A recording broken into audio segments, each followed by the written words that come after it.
This is Treasurer Falwell. Can you hear me?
Good morning, ladies and gentlemen, and welcome to the April 4th, 2024 State Board of Education meeting.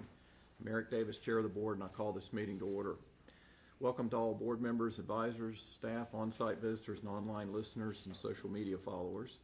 You can follow the State Board of Education on social media at edstateboard_NC. You can also follow our board meetings online and see our materials by going to SBE meetings at www.dpi.nc.gov. However, this morning we're experiencing some challenges with our e-board vendor, and so your service on that tool will be delayed slightly. We'll try to get that fixed as soon as we can. I remind the audience and those listening that this board meets monthly with its official meeting scheduled for the first Thursday of the month. And yesterday we discussed agenda items, which is typical for our Wednesday meetings prior to the official meeting today.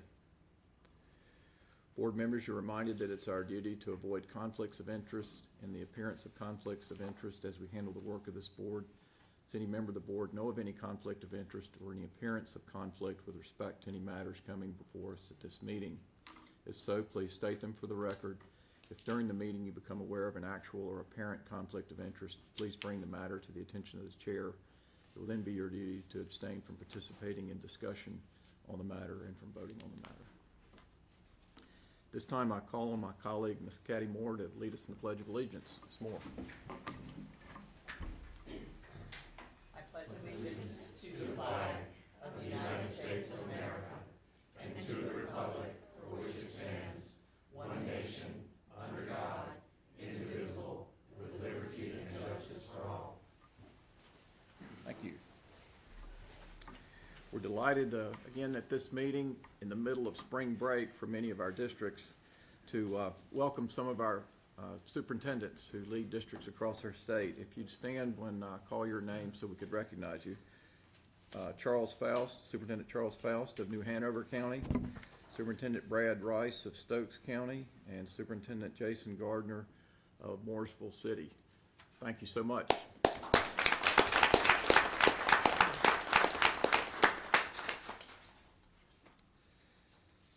In our meeting yesterday, we highlighted our dedication to the continuous improvement of our system of public education, and that sentiment is clearly demonstrated by our commitment to early literacy.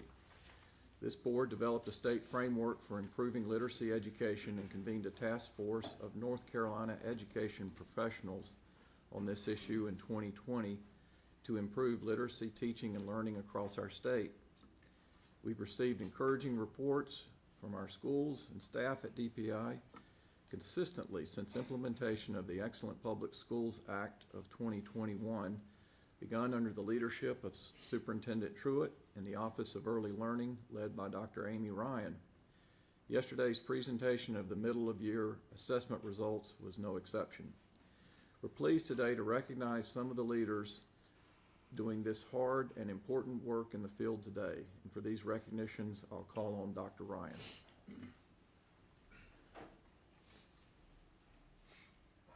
Good morning.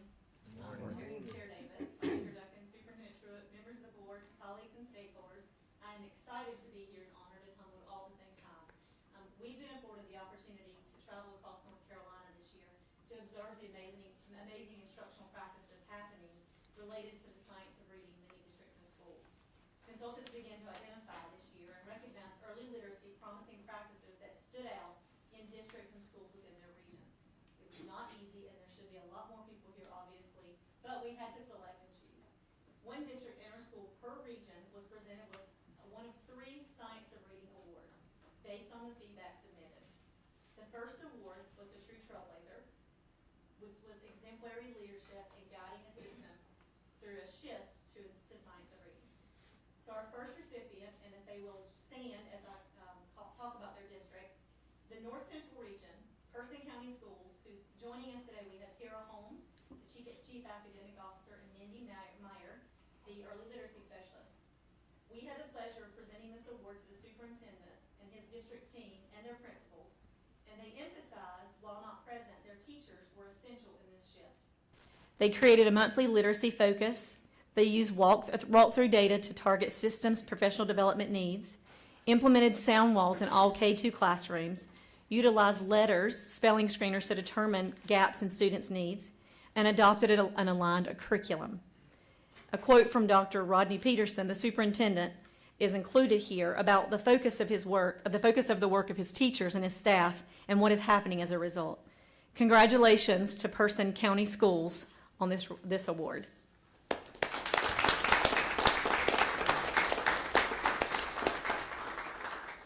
Our second recipient in the Northeast region, you've seen before, Bertie County Schools. Also joining us today, we have Dr. Linda Bullock, Executive Director of Curriculum and Instruction, and Dr. Emily Caldwell, the Early Literacy Specialist. They may look familiar because you've seen them before. However, we did think it was important to include them with their colleagues in this recognition. Bertie also adopted an aligned curriculum this year. They've created an aligned strategic district literacy plan, reviewed their assessments to ensure alignment and instruction with construction and interventions, and as a result, they were among the highest growth on the 22-23 end-of-year DIBELS data, with all of their subgroups also performing at or above the state. A quote from Ms. Newkirk, kindergarten teacher, related to the impact of what she learned from letters is also included, and how it shifted instruction in her classroom. Congratulations to Bertie County Schools. Our next recipient for the True Trailblazer Award from the Piedmont Triad region, Asheboro City Schools. Also joining us today, Michaela Smith was on her way, if she's not here already. She's on her way, communication specialist, and Laura Johnson, the early literacy specialist. We had the best time here. They arranged for all principals and coaches to attend, but they didn't know why they were coming. They had food, fun photo props, and even a school-wide parade with cheerleaders. They're recognized because they have an intentional plan for the district coaches to take letters, or they had an intentional plan for the coaches to take letters before their teachers so that they could develop an implementation plan and be strategic with fidelity. Also, they adopted an aligned curriculum and reviewed their current interventions and resources to determine where their gaps were so that they could even align their budget and their purchasing to make sure they were maximizing their resources there. They established a common literacy schedule across the district and asked a local board for calendar revisions to provide additional professional development time for their staff. And then they developed professional development and coaching schedules for every school. Deanna Wiles, the K-12 curriculum director, says she commends the hard work of her teachers and how they've embraced the shift.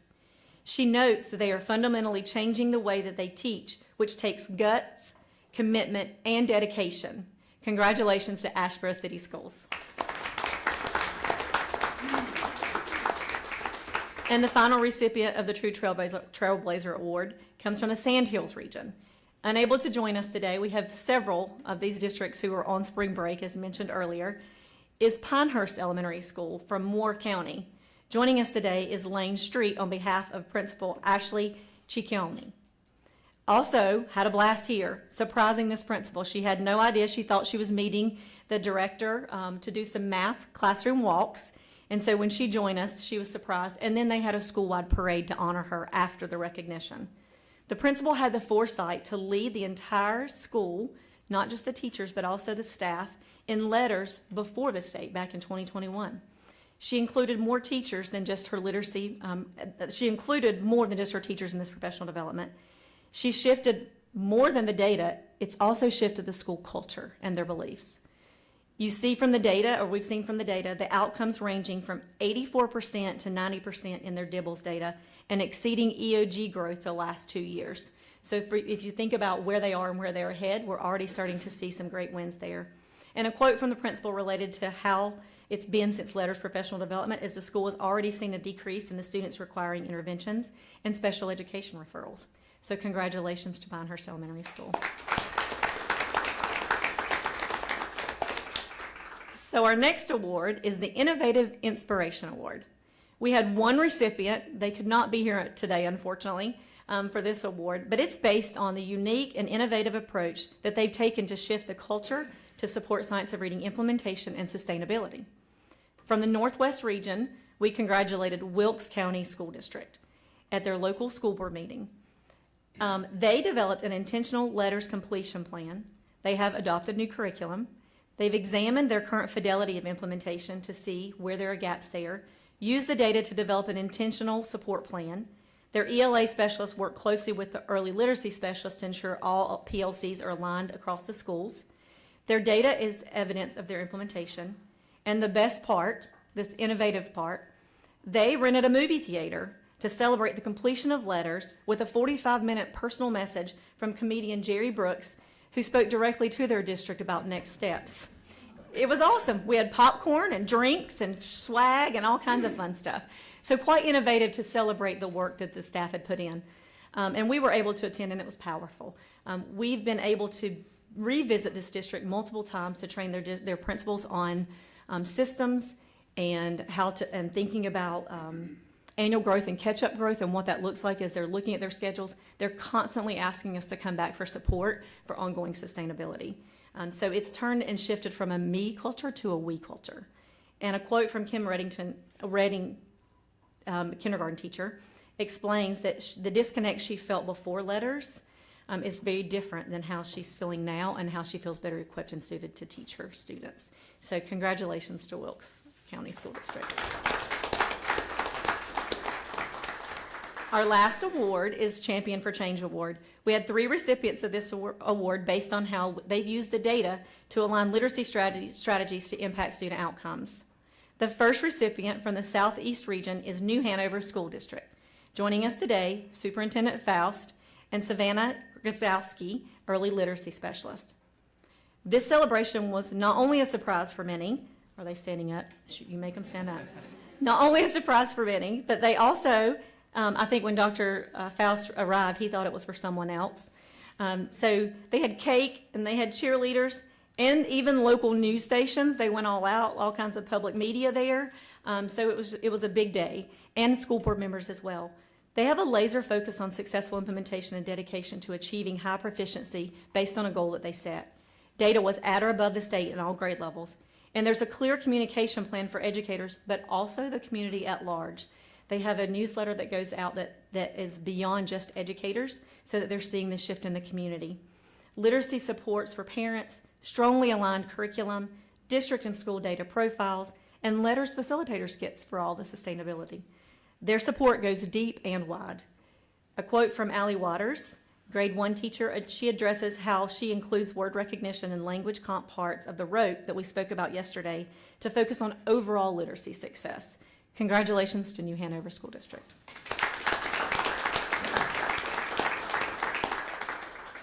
The second recipient of this award is from the Southwest region, Mooresville Graded School District, and joining us today is Superintendent Jason Gardner. This surprise took place at their local school board meeting. They have evaluated their current curriculum and processes. They aligned walkthrough tools to include science of reading. They implemented an intentional pre-work plan to prepare for the transition from balanced literacy to science of reading, redefined their data analysis protocol, focused on vital changes in classroom literacy instruction to support the shift to classroom student levels. And the results, 7 out of 10 areas were at or above the state, as well as all subgroups. A quote from Gemma Conley, their elementary director, she emphasizes the aligned letter professional development and PLCs, the efforts that have started to shift the district forward as a system to address student needs. Congratulations to Morrisville Graded School District.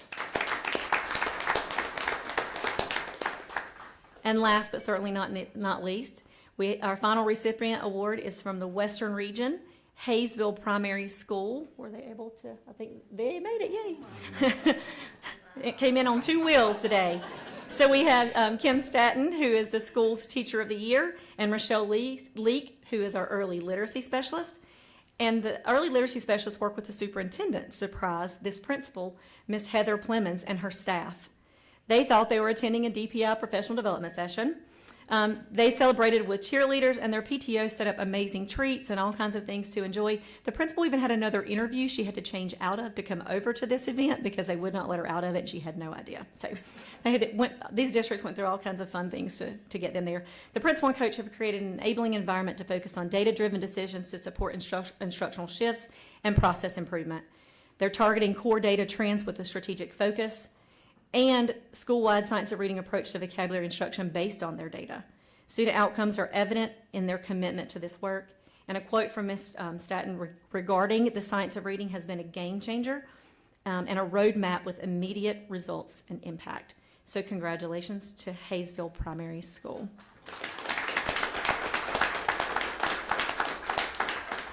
And as I mentioned earlier, we had a blast, but I know there are so many more. It's so hard to narrow this focus down, but we look forward to continuing to not only honor these folks and the work who are doing, the thousands of people who are doing the work in the field that's impacting the data you see, but continue to honor and expand that as we recognize all the great things that are happening across North Carolina. We have focused on systems a lot, and starting with core and what that looks like with layered support, and these districts really are championing that work, and we're extremely proud of them. So if you will join me in one more round of applause recognizing our Science of Reading winners.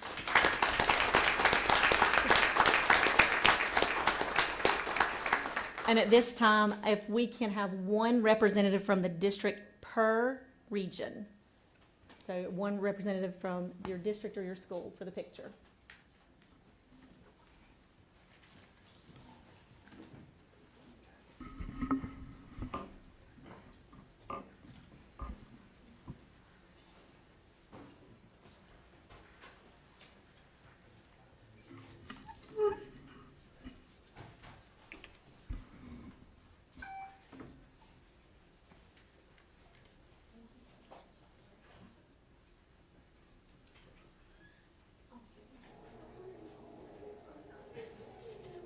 And while they're setting up for a picture, one thing that's super important is all of these districts have been added to the Promising Practices map, and we need to recognize that. So we'll make sure.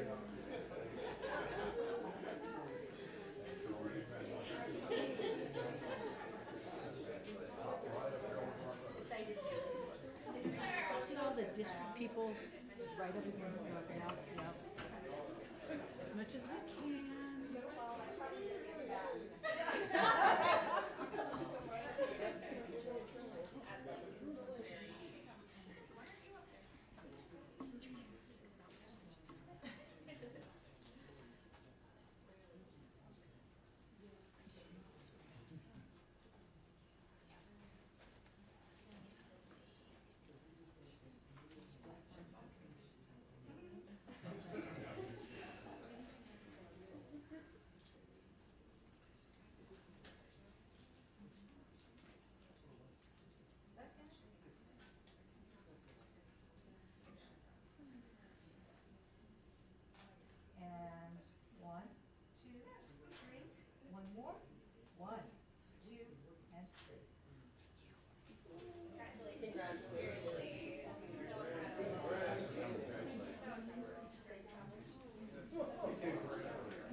Thank you, Dr. Ryan, and congratulations not only to all our awardees who demonstrate the terrific work going on across our state, but congratulations to all of our teachers and students for their tremendous progress in early literacy this year.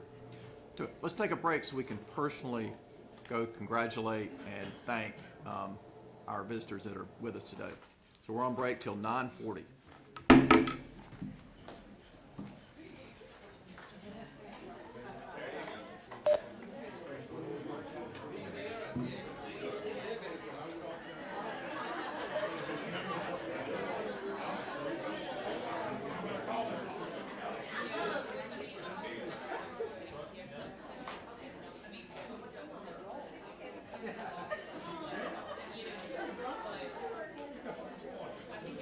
Going to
back in session, and we'll now turn to the superintendent for her report. Superintendent Truitt. Thank you so much, Chair Davis. Good morning, everyone. Morning. Before I jump in, I just have two quick things. First of all, I want to thank all of our teachers and administrators and science of reading supporters for coming in person this morning from near and far. You know, our science of reading legislation, the Excellent Public Schools Act, is the envy of so many states. And this is a topic that I follow very closely in the news. And it's always very interesting to me to see how other states are moving forward with science of reading legislation or not. And we are really fortunate to have this legislation, the funding for the early literacy specialists. You know, this board has heard more than once through presentations from Dr. Ryan that this is more than just letters. This is having coaches supporting teachers. This is curriculum support. It's the literacy standards K-12. The legislation is so much more than just the expectation that teachers would participate in science of reading professional development. And it is, what we all heard today was an example of where the legislation stops and local leadership begins. And I am so grateful to all of these amazing examples that we've heard about this morning, where leadership in a building and at the district level has stepped up and gone above and beyond to make sure that teachers are supported so that they can do the job that they need to do and make sure that all children learn to read. So thank you all.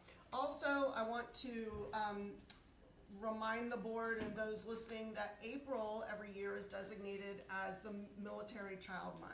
And so we just want to recognize that our military children, of which I have 3, having been a military spouse for 30 years, are unique in their own ways and sometimes have unique challenges.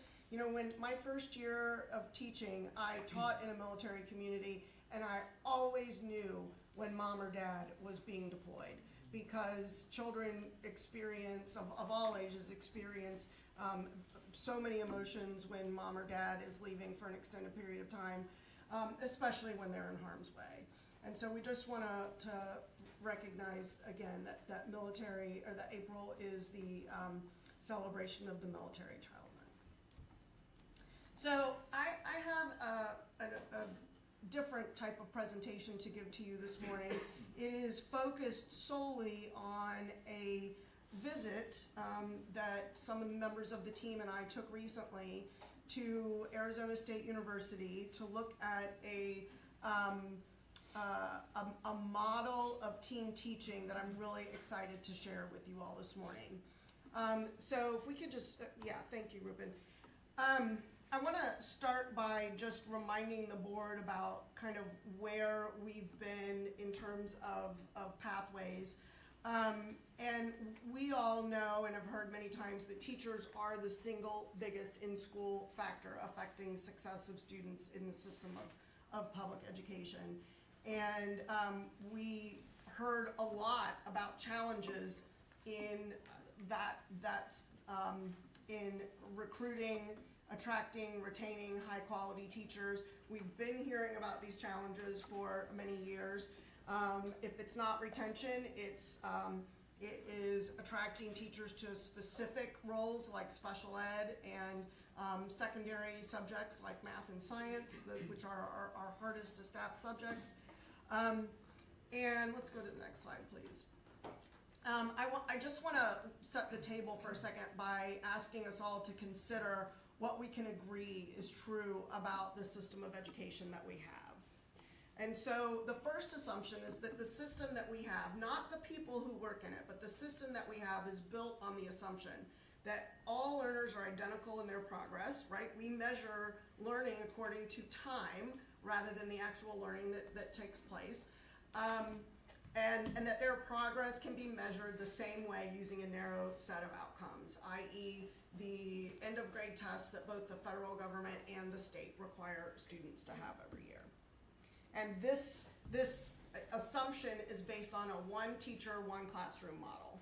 And then the second assumption is that educator prep programs must prepare teachers for the classrooms in which they will teach, which is that one teacher, one classroom model. And what we hear frequently from both district leaders as well as students and new graduates in our EPPs and the people who teach in the EPPs is that sometimes there is a disconnect between what the EPPs are teaching and what the either practical application or the expectations that a district has of new teachers, perhaps based on new laws or new policies, and so sometimes there's a disconnect there.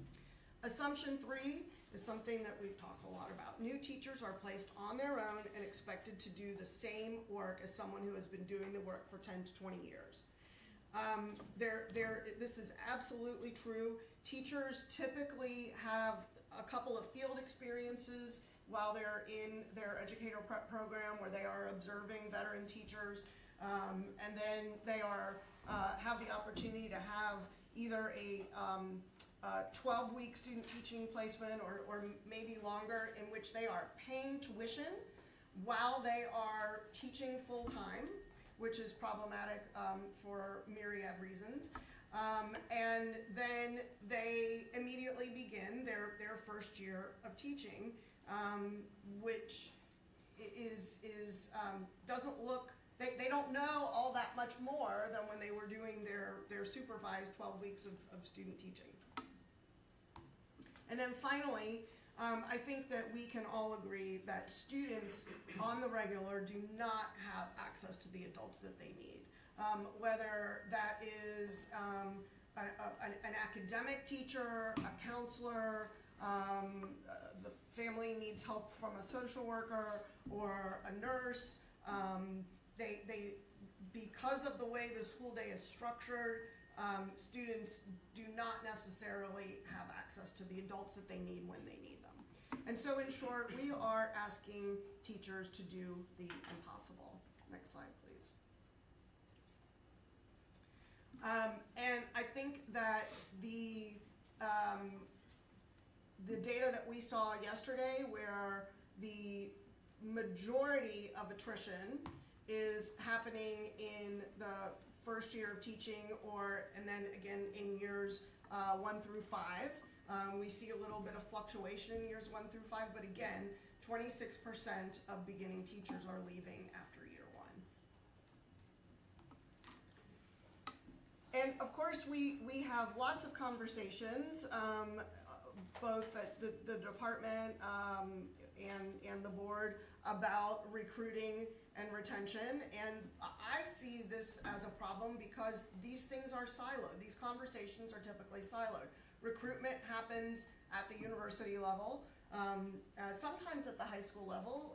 We do have a few programs that can, I got a text from Wake County Public Schools yesterday letting me know that if my child's interested in doing a special program that will lead to them becoming a teacher, they can participate in that. But largely recruitment is done by the universities. Retention is expected to happen at the state level, whether that is with our benefits package or bonuses, for example, for third grade reading scores, which can be controversial, or for AP scores, or for career and technical education certificates, all the different ways that teachers can stay in the profession. Our 12% bump for National Board Certified. And then, of course, there are local contextual factors such as supplements. We know that the starting teacher pay this fall will raise to $41,000, and then with the additional $200 million appropriation for all districts but 4 of our 4 largest districts were not given anything from this appropriation, but that appropriation was so that smaller districts could compete with their neighboring districts in terms of the supplement they give, such that nearly all districts in the fall, all beginning teachers will be inching closer to $50,000 in starting pay. So if in Wake County the supplement is $9,000, the starting teacher pay in Wake County this fall will be $50,000. So where are we? We've had decades of reform conversations nationally with accountability models and standardized test scores going back to No Child Left Behind. We have individual schools that have moved towards different models with different types of school construction models, different kinds of furniture, different kinds of school layouts. We were just talking with teachers before about, we have our teacher from Clay County said, I'm so thankful that my kindergarten classroom has a bathroom now, as opposed to the pod. We have looked at many different ways as a country for how we can reform the system of education so that it better serves students, but largely, I would say we've not cracked that nut yet. We spend more money in the United States than any other developed country on public education, and yet our students rank in the middle of the pack. And so you will recall, next slide please, that a couple of years ago we started embarking on this what-if conversation about revising licensure and compensation for teachers. We know, for example, that the licensure exams that teachers take disproportionately negatively impact teachers of color. They disproportionately impact certain subject areas like math and music. They do not have predictive validity in that they are not predictive of how that teacher's students will perform academically. And yet we still have those licensure exams. We set out to create a career pathway that would do two things. It would provide teachers a pathway to advancement while allowing them to not have to go into administration, because quite frankly, not all educators see themselves going into administration. This idea would also support beginning teachers, because teachers with a license 4 would become sort of like an advanced teaching rules concept where they would be supporting beginning teachers. And then we would also be able to have an apprenticeship teacher, which would allow for more opportunities for 2+2 from the community college to higher ed, which would lower the overall cost of getting a 4-year degree for teachers, as was something else that we talked about yesterday. And so while this is still, because we are still trying to flesh out how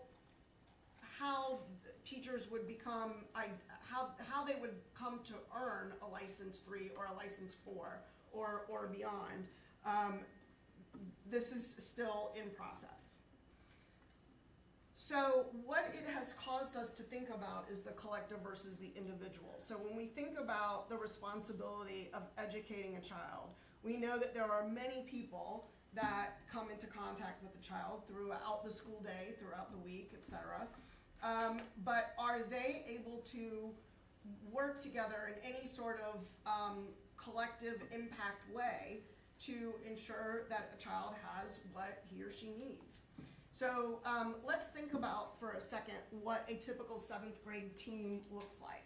And also remember that the extent to which teachers in, all of the teachers in the 5th grade or all of the teachers in the 9th grade work as a team varies considerably, whether we're talking about elementary, middle, or high school. It also varies from school to school. It varies with leadership.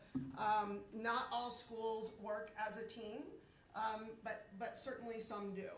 And so I'm using the word team here just to suggest that if we were to look at an average school with 5 7th grade teachers, we would likely see that one of them is a veteran teacher with at least 18 years of experience. You might have another lateral, we saw the large increase of lateral entry teachers who are coming into the profession in that data yesterday. So you might have a lateral entry teacher who's retired military with 5 years teaching experience. You might have a beginning teacher from a nearby university who is traditionally prepared. You might have a long-term sub who is a retired teacher, and then you might have a special education teacher who is assigned to either push into the classroom or to pull out of the classroom. So what if we surrounded students with a team of educators who analyze their needs and then act accordingly? So rather than being siloed in that team, or simply what I see frequently is that team meets and they might have common formative assessments. They may, if they teach a tested subject, they may have similar lesson planning structures throughout the year, or they may not. But what if we, next slide please, had a more collaborative and coordinated approach to a team of teachers who are surrounding their students? So what if we had a lead teacher who is the teacher of record for 100 7th graders, and that lead teacher earns more money than the other teachers, and they are in charge of looking at all student data and deploying or disseminating that data to other teachers. And then perhaps you have one teacher who feels more comfortable with ELA and social studies lesson planning, and so they are doing the lesson planning for all of the teachers on the team. And then someone else is doing the math and science lesson planning, so that not one teacher is doing all of the lesson planning for all of their self-contained classroom.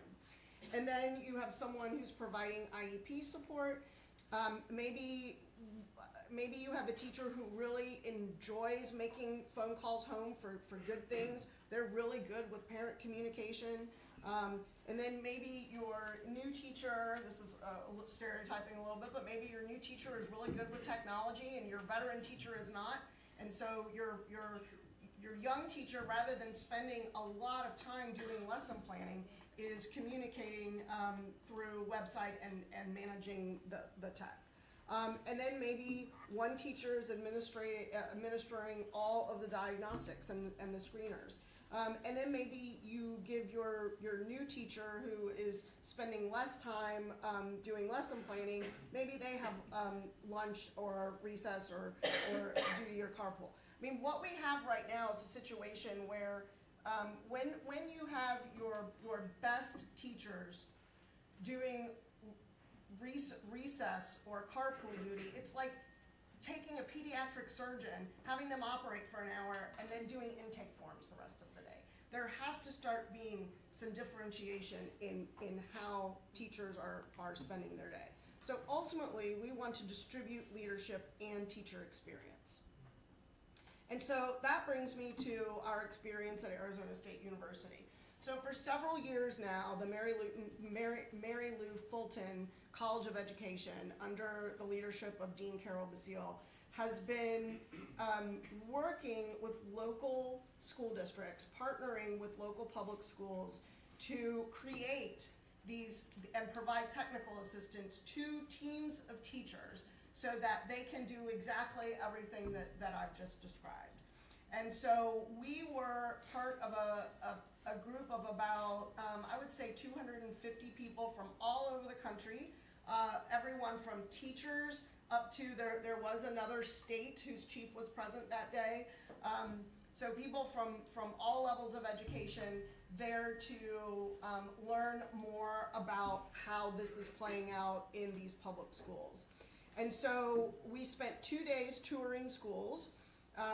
The first day was at an elementary school, and the second day was at a high school. And so just a couple of slides here that don't do this justice, but I'll try to explain what was happening. So in both settings, the students start with a morning meeting. And all teachers on the team are present for this morning meeting, and teachers take turns leading. But the districts that we saw have very high numbers of free and reduced lunch. They were quite diverse, with about a 13% American Indian population, about 30% Hispanic, 11% African American, and the rest were white. So just very diverse. And so these elementary children, this was a first grade class of probably 80 students, and they met and did morning yoga, which set the day for them. They did breathing exercises and just all kinds of things to get them in the right headspace for school. And then they engaged in, some students were in small group instruction. They were grouped according to sort of almost a competency-based approach where children, the teachers have analyzed the data, and some students needed to be doing this, and other students needed to be doing this. And so this, what was really interesting was that wherever we saw groups of students, there were many adults around them. So rather than just seeing a group of 28 students with a teacher and possibly a teacher's assistant, you would see 4 teachers, or perhaps 2 teachers and an assistant helping groups of students. We saw 6th grade math instruction where students were working at whiteboards. It was very interactive. They were working together to solve problems, but there was always an adult on hand to help when students needed support. Let's go back one more. I think we skipped one. Here is Tabari, who used to be a math teacher, who was able to come in and help this young man solve an equation, and then was able to say, because they were not sitting, I can tell you from, the last 15 years spent going in and out of classrooms, math instruction looks the same pretty much wherever you go. It's you come in and let's talk about the homework you did last night. Can someone tell me which one they need help with? And one child says, well, I didn't understand number 11. So then the teacher does number 11, regardless of whether the rest of the students in the class understood number 11 or not. It's an incredibly tedious process, and having observed math classes for many years, makes me glad that I'm not in middle school anymore. And then we were able to hear both a teacher panel and a student panel. And so our student panel were actually middle schoolers, and they were able to share with us how this was different than their old school. And it was very telling to hear them talk about how school is different for them on a day-to-day basis, in the physical setup that they have, as well as the access to teachers that they have when they need it. They gave us a lot of advice, including they said that their advice for principals is that to make sure that when you team up teachers, you put them with people that like each other. Because this was very hard when teachers who don't like each other are on the same team. So very, very honest feedback from the kids, but they all said they would not want to go back to the old way of having one teacher at a time in a classroom. And then on our teacher panel, that was fascinating because we had a 36-year veteran teacher who said she was very angry when she found out that they were going to have to make this switch. And now she said she will never teach any other way. And then that same teacher panel had a student teacher who was from Arizona State, and she said that her peers who are in traditional schools have been crying and just stressed out about their student teaching experience. But this young woman said it had been the most amazing experience of her life, and that she felt completely supported every single day, and that she wants to teach at this school so that she can continue to have that experience with teachers with more experience than she has. And at this time, a couple of people who are on the trip are here with us today, so I wanted to ask Julie Pittman to come up and just share a couple of words about her experience. Thank you. Yeah, I went into this not really knowing what we were going to see and what to expect, but what I saw, I'm going to share two quick things that I thought are really important to me in the work that I'm doing. So on the first day, I saw a student teacher who was in a classroom on a team with it was a ninth grade classroom. So it was a English social studies teacher, a math teacher, a science teacher, a CTE teacher, and a special ed teacher. And then the student teacher was in the classroom with the math teacher and the special ed teacher, and she was leading instruction. But what she said to me, and what the special ed teacher also said, was that she's able to, as her student teaching, understand how working with very different people on the team was giving her a different kind of experience as a student teacher than the traditional student teacher was, because she could push into any of the classes and be able to teach alongside or as an additional teacher. So to what Catherine said, it really did help the student teachers have a full wraparound experience and really understand how working collaboratively with other teachers could help them build their ability to be better teachers from day one. And on the second day, I heard from a beginning teacher who had been a student teacher in the same group that she was with now, was hired as a beginning teacher, and she did not have her own class. She was a teacher on the team, but was an additional teacher on the team. And so she could teach alongside or go in and teach with or have her own class on any given day to do particular things, so that she had, she wasn't going into a classroom on the first day for an entire year and be expected to do what all of the other veteran teachers were doing. And they were training her to be a part, like to work into that group as an individual master teacher within the next few years, while she's still getting that support from Arizona State University.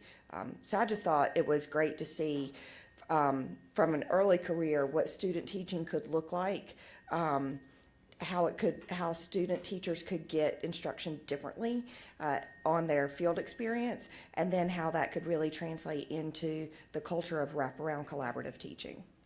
Thank you. Andrew? Good morning. I just want to share kind of anecdotally a few things I also observed, and I'm going to start with a story about my brother and I. My brother's an ER doctor, and we were pretty close in age, and we had two very different experiences getting prepared for our careers. Med school and my EPP program were very similar. We both had very generic kind of programs. We both had a little bit of experience, mine in a classroom, his in the hospital, but we left with enough tools to be dangerous, but not experts in our field by any means. And that's where things changed. My brother went to a 4-year residency where he worked with attending doctors who do this work daily, who've been doing it for a long time. And when he had his first lung collapse, he didn't sit there by himself like I did with my first disciplinary issue. He had an attending doctor who ran in and sat right next to him and coached him through that process. In my student teaching, I think I student taught for 6 full weeks. And I student taught 6 full weeks of a year-long class. So I got a very small piece of that curriculum to teach, for which I didn't teach in my first job. So I really was blind. I was making up lesson plans every single night. And so what struck me in watching my brother go through his process and mine is that this program solves for that. In that when you're in a classroom with veteran teachers, you're attending doctor per se, that first time you have that disciplinary issue, you've got another teammate with you who can model for you how to react. You don't have to make the lesson plans every night. I had a great beginning teacher mentor, but she had her own classroom. And this way, we really see the adage of the 4 walls, we never get outside of that, we see that broken down. And so I was really encouraged to see the support that beginning teachers got through this model. And the overall, I think, sentiment as we left and riding home on the bus was saying, wow, bless my first year kids, the kids I taught for that first year, because they got a very, very green Andrew. Had they been in that classroom, they would have got an Andrew plus a veteran. And that's probably a good thing for kids. And then lastly, I just want to make sure that we always talk about outcomes. And so this is a pretty innovative model. And so I always want to be guarded against the shiny object syndrome as the innovation guy here at the department. And so we often see us running to models because they're the new shiny kind of solution. And so we really pressed on them.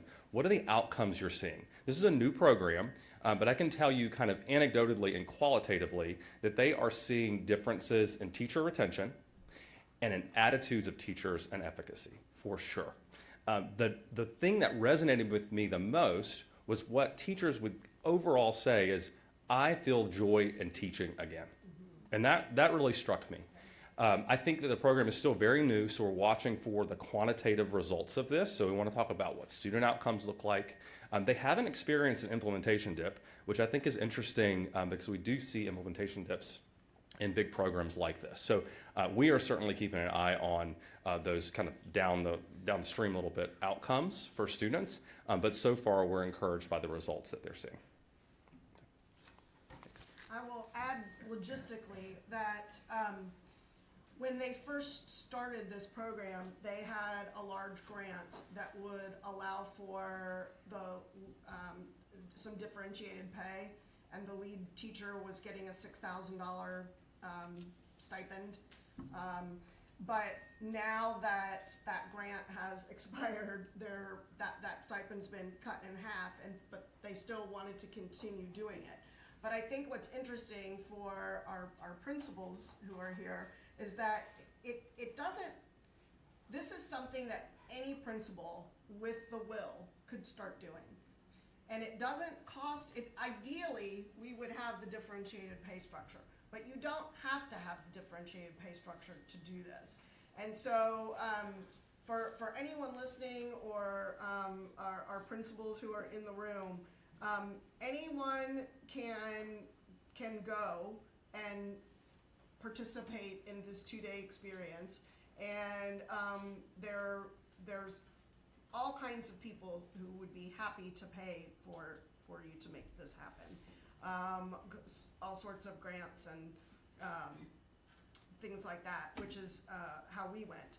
But what I would say is that there's a lot of information online about this, and it really is there for the taking. And it just takes a group of teachers, a principal who can see it, and a group of teachers who are willing to try something different.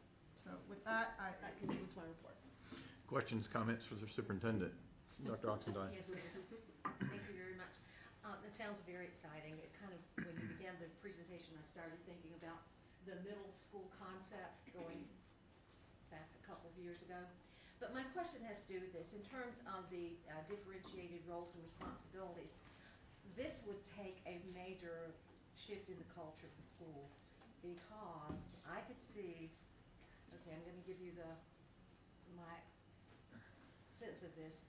I could see, unless that person who is responsible for analyzing, collecting, analyzing, reporting data, I could see some teachers saying, well, that's all, that's all you do all day long. When I am over here teaching all day, I'm working with difficult students and on it. How do you work through that different understanding that every role is equally important so that you don't have that stuff going on? Well, I think that first of all, one of the things they emphasize to us is that there is no one correct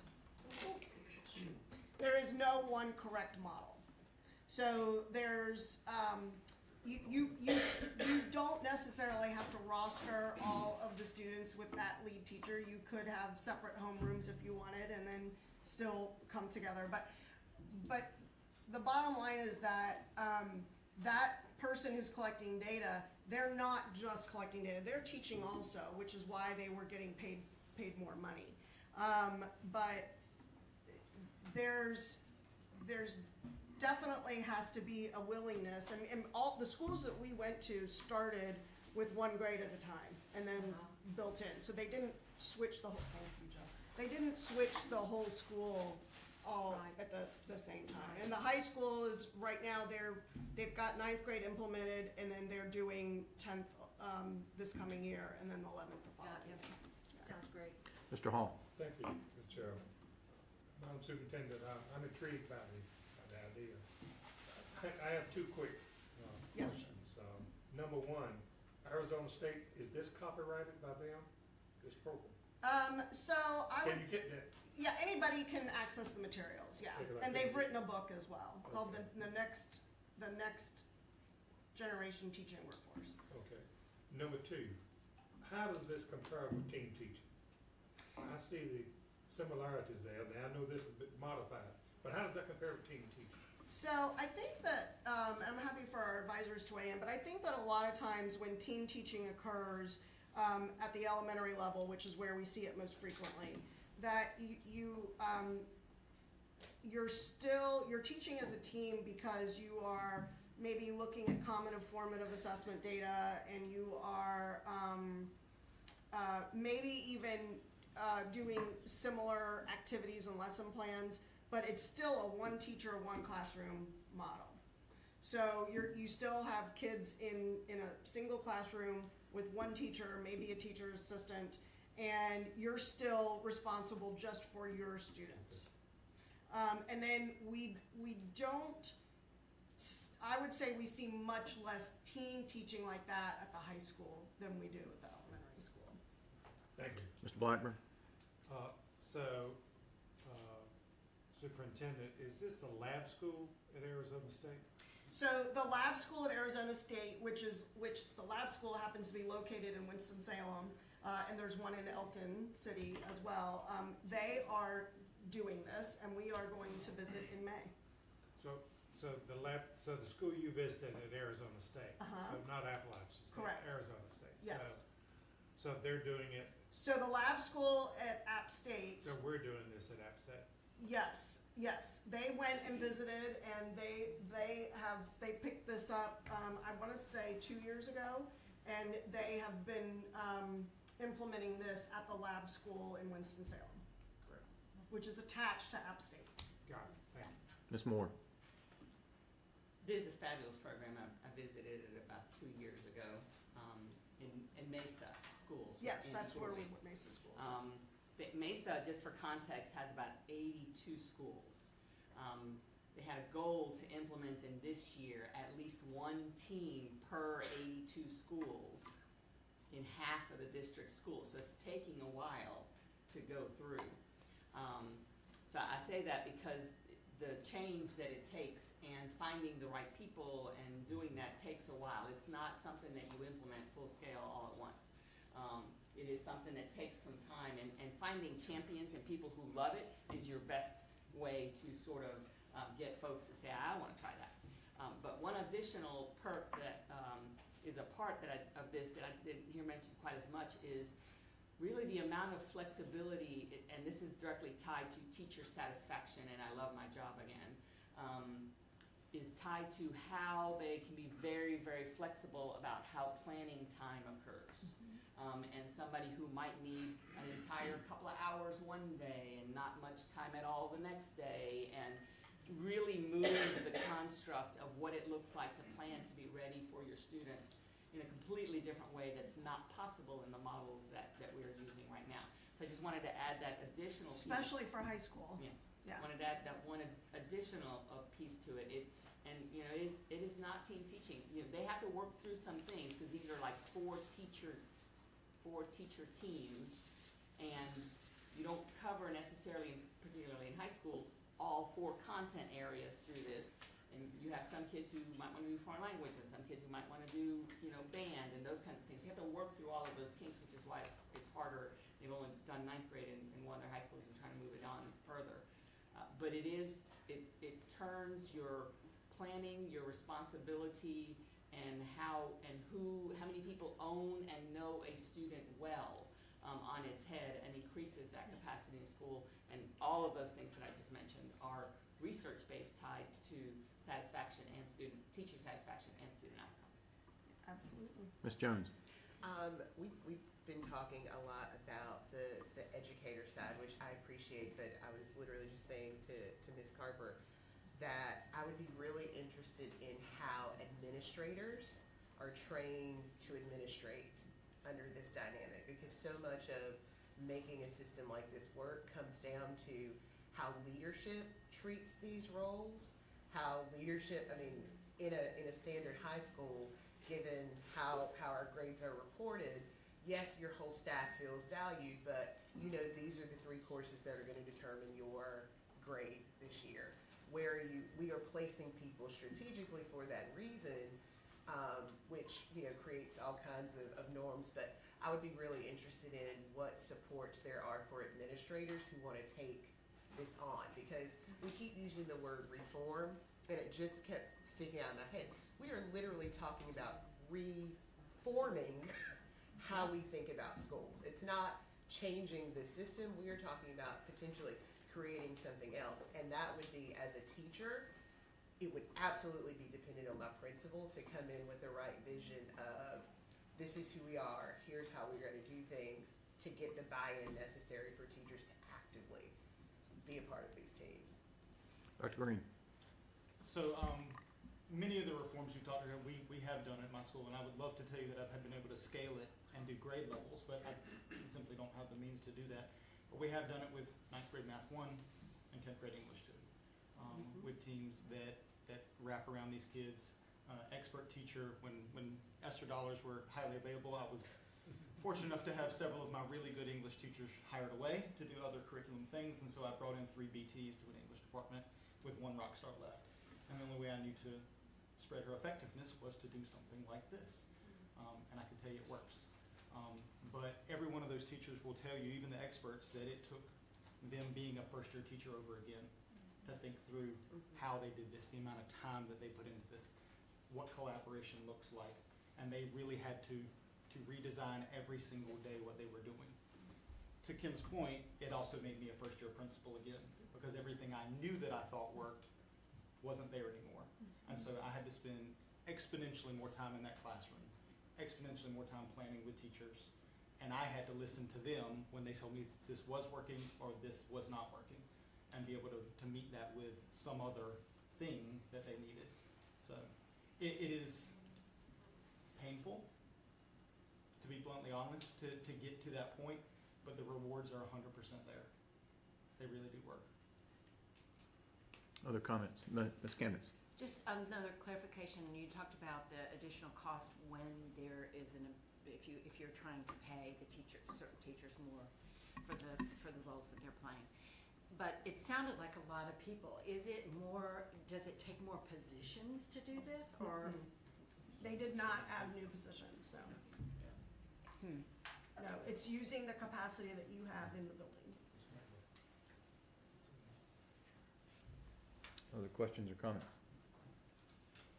Okay, thank you very much. Thank you.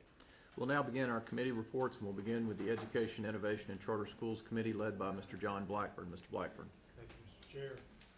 I serve as the chair of the Education, Innovation, and Charter Schools Committee, and I'm joined in this work by my friend, Ms. Jill Camnitz, as vice chair. New business, yesterday we heard a report from the Charter School Review Board.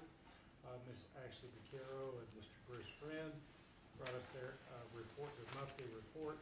They had 1 non-renewal school, so that was their main gist of their report. They're continuing to, they will meet this month to continue the renewal process. The action on first read, EICS 1, we heard an appeal from the Charter School Review Board, and I will read those comments to you if I might. On Tuesday, April 2nd, I chaired a hearing panel of the EICS committee. The panel included state board members Wendell Hall, Jill Camnitz, and myself. We convened to hear an appeal from the March 11th, 2024 decision by the Charter School Review Board not to renew the charter of Ridgeview Charter School in Gaston County. The panel heard oral presentations from representatives of the Charter School Review Board and Ridgeview Charter School and considered many documents that had been presented to the panel by both parties. Those documents are in your board materials for your review and consideration as you make the final decision about whether Ridgeview should be closed. Following the presentations, the appeal panel voted unanimously to recommend to the State Board of Education that it uphold the March 11, 2024 decision of the Charter School Review Board to deny the Ridgeview Charter School's request to renew its charter, which ends on June 30th, 2024, and to adopt the proposed findings of fact submitted by the Office of Charter Schools on behalf of the Review Board as the basis for the panel's recommendation. Those proposed findings of fact are included in your materials, so I will not read them aloud. I do want to summarize for you the most relevant facts included in that document that are the basis for the panel's recommended decision.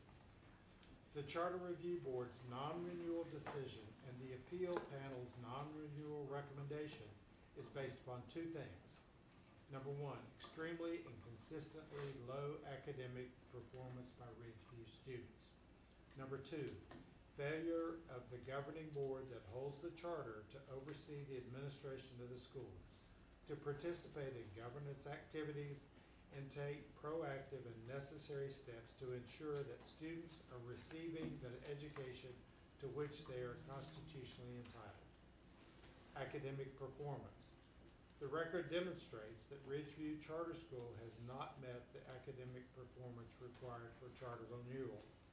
Specifically, the school has failed to meet the requirements for student performance contained in the school's charter. It is a continually low-performing school and has been given a low-performing school for all the years of its operation that has been tested. The school's academic performance, the years ending in June of 2023 and June of 2022, were extremely low. In 2022, only 13.2% of the students tested as proficient. And in 2023, only 13.8% of the students tested proficient. This means that over 85% of the students at the school are consistently below grade level, with no significant improvement demonstrated. This is 35.2 and 36.4% lower than the test scores in the same years for students in the Gaston County School Districts where Ridgeview is located. According to information shared by the Office of Charter Schools at the hearing, this gap is still extremely wide, even when comparing the students at Ridgeview to students of the similar cohorts of Gaston County schools. Further, the school has not met academic growth requirements in any tested year since it opened. This means that the Ridgeview students who are already behind are not gaining a year of education for each year spent at Ridgeview. In other words, they are falling further behind each year. Governance. The documentation in the record makes it clear that Ridgeview's governing board has not actively and consistently participated in the school's quest for renewal. Despite strong encouragement by the OCS staff and members of the Charter School Review Board, and in face of a non-renewal recommendation, few of the board members attended or participated in mandatory meetings with the Office of Charter Schools or the Charter School Review Board. Further, no real efforts appear to have been made by the Ridgeview Board or staff until the appeal meeting, which we heard day before yesterday, to demonstrate a plan for improving the student performance at the school. Unfortunately, the plans proposed on Tuesday came too late and only after many opportunities passed without action. In conclusion, while the panel and I personally believe that the Ridgeview Board and staff care about their students deeply, academic achievement does not appear to have been a priority. This has been to the significant detriment of the students. The panel did not feel that it could recommend renewal when it is clear that the school does not have the personnel and programs in place to move the students forward academically. Even if it were to make significant and necessary changes, it would be several years before the school could be in a position to help students make progress. we did not believe that we could, in good conscience and consistent with our duty to ensure that students receive a sound basic education, continue to allow the school to stay open and students to fall further behind. For these reasons, the EICS Committee Hearing Panel recommends to the State Board that it uphold the March 11, 2024 decision of the Charter School Review Board to not renew the charter of Ridgeview Charter School. That is the recommendation. Is there any discussion? So that's the recommendation that will be brought to you today as an action item. Okay, Mr. Yeah, Chair. I think you have another item. I do. Okay. Yes. So we have, so that's action on first read. We do have an action item. This is SBE policy amendment, charter school renewal process. I want to remind my fellow board members that this process started in July of 2023. And Ms. Camden and myself were involved with Mr. Bruce Friend and Mr. John Eldridge from the Charter Review Board, joined by Ashley Vaquero and Ruben Fafario. We began the process to look at the renewals, and I will tell you that this has been quite the journey, but I feel that we have now arrived at a place that we can make a recommendation to you as a full board. We had many discussions over those times. We worked through many thoughts and processes, and I will not tell you that it was perfect, but I feel very good about the recommendation we're going to make today. And I do have a statement that I want to read. Ashley Vaquero, Ms. Vaquero made a great presentation to the board yesterday outlining the individual steps for the renewal process. I would ask y'all to refer to those if you need. She went through those yesterday, but if you need to review those, you can go back on the board portal and look at those. So my statement today is, we heard that from Ashley Vaquero of the Office of Charter Schools and Bruce Friend, Chair of the Charter School Review Board. They presented revisions to CHTR 007, which the Charter Schools Review Board recommends to the State Board of Education adopt and enact. The EICS Committee is grateful for the collaboration work done with the CSRB. We believe these proposed revisions make for improved policy, but we also have to uphold our constitutional duty. And to that reason, this committee recommends that we do approve the revisions with just one change. The one change has to do with the following language recommended by the CSRB. To receive a recommendation for renewal, the school must meet the requirements outlined in 115C-218.6. The general renewal guidelines below are used by the Charter School Review Board and the Office of Charter Schools to determine renewal recommendations and decisions. The Charter Schools Review Board may make an alternate renewal decision not included in the general renewal guidelines. This language, which is now being proposed by CSRB, reflects language in the CHTR 007 policy, which is currently in force. However, it is important to remember that when the policy currently in force was enacted, the CSRB was the CSAB, the Charter Schools Advisory Board. That advisory board brought its recommendation to this board for a final decision.